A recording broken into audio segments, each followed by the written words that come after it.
Assalamualaikum. Hari ni kita goreng ikan bawal. Nak masak apa? Entahlah, mak pun tak tahu. Main bedal je lah, apa benda mak nak masak. Ada masak main bedal-bedal. Ini sambal cili hijau semalam mak buat. Ada tinggal sikit. Mak jeburkan je lah. Jebur ke mana mak ni? Alah buat ni buat temberangkan ikan ni digaul-gaul sikit.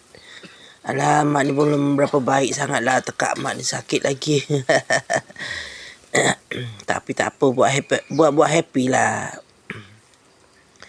Kita dah tumis bawang tadi kan, bawang putih, bawang merah. Kita buat sambal aja gitu je. Masukkan air sikit, buburlah rasanya macam mana. Lepas tu masukkan je ikan. Daripada sambal tu terbiar, buat bekal anak pergi kerja. Biasalah pagi-pagi dengar tu cuit-cuit dekat luar tu